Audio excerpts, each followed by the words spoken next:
Hi, I'm Sue Elliott. And I'm Ed Holland. When it comes to looking at housing options, nothing may seem like a good fit. It could be that there aren't many good rentals in your area. Or you may just not like the idea of owning your own home.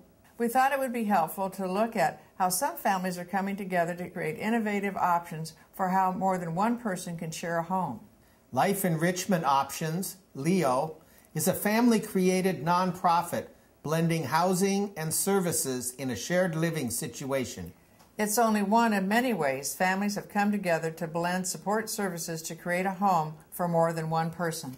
We asked one of the founding members of LEO, Rose Finnegan, where the idea came from for creating a nonprofit housing alternative.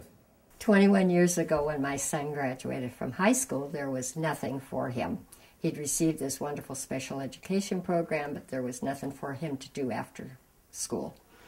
So many parents joined together to form this organization, and we thought we were going to be an employment agency, but then funding came through to already existing employment agencies, so we didn't have to go that route.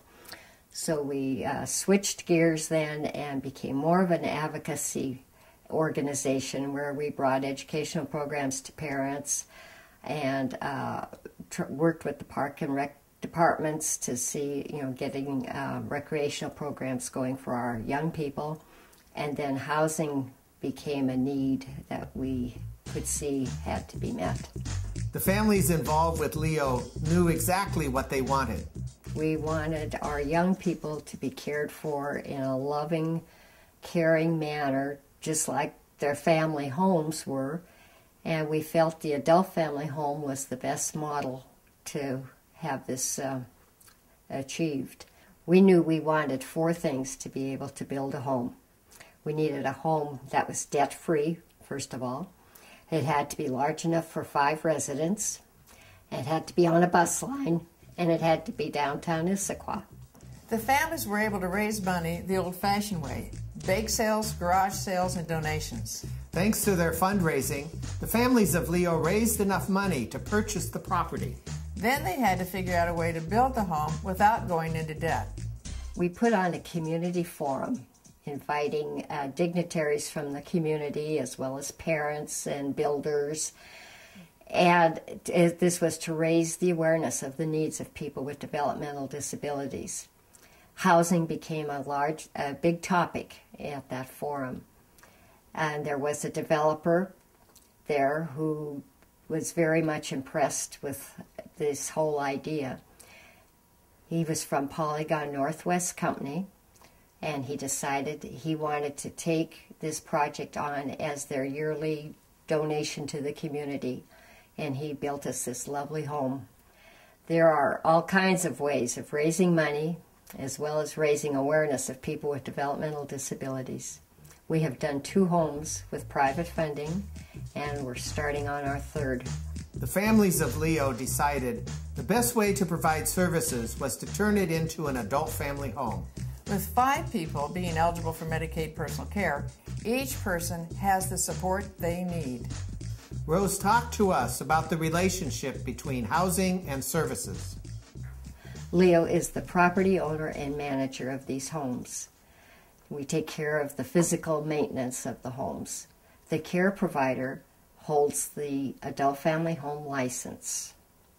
She has gone through all the training that is required by DSHS to become this independent provider who holds the adult family home license and runs the business.